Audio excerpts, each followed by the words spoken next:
Yeah, so I'm Matthias from the European Investment Fund. I'm responsible for European Investment Fund's venture capital activities. So we are mainly investing into funds throughout Europe. We structure this in three areas: technology transfer, venture capital, and growth financing. We're a team of around 18 people taking care of a portfolio of around 220 funds throughout Europe. Yeah. With about 3,000 underlying portfolio companies, most of them being in tech areas. Yeah? All the different tech areas from life science over ICT to clean tech, etc. I'm passionate about entrepreneurship and innovation, and that's why I'm still at EYIF after 12 years, developing from a small startup ourselves with around 20 people in the year 2000 to around 240 people today. For me, since ever, looking at entrepreneurship and how young people, also older people, bring innovation into life is just fascinating. Yeah. It's interesting to see and to understand how this whole process of a first idea into a big success story works out or can work out. It's not always working out, but more and more often. And I think Europe is getting better and better on it. Yeah? We always look into the US, Silicon Valley, etc. Yeah?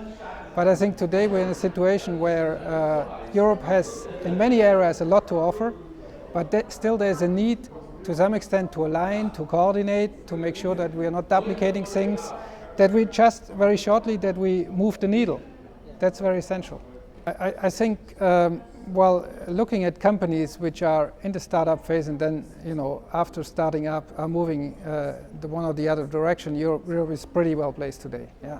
There is programs, national level, regional level, local level. Yeah. There is also capital available, maybe not enough in some areas, but some people claim there's enough areas, money for all good ideas.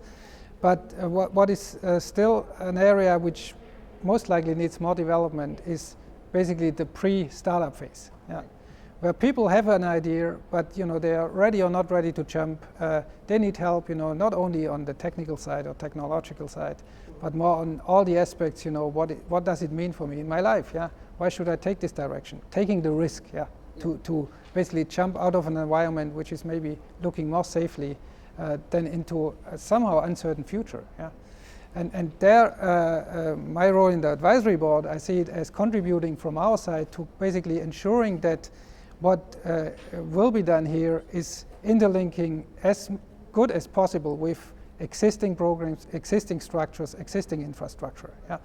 At the end of the day, if this works out or works out better, it will benefit all the kind of funds we're investing in, because it means more qualified deal flow. Yeah? Better prepared entrepreneurs, yeah, who will maybe avoid some of the mistakes which otherwise they would just tap into it.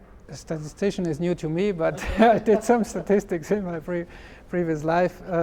I think I'm a big family man. So what is very important to me at the moment is my family with my spouse, but my three daughters, and just looking at them, how they grow up today, comparing it with how I grew up, is fascinating. Yeah?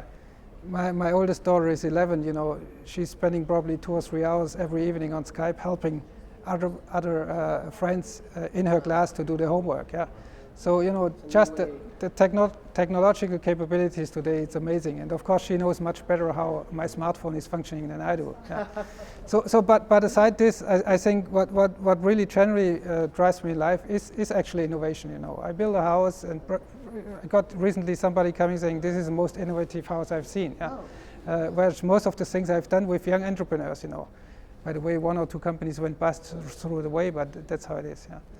So I think in order to sustain your passion for the segment, you need to have something built into yourself, which is about innovation and about new things coming up and about seeing people developing, growing, and getting them to success.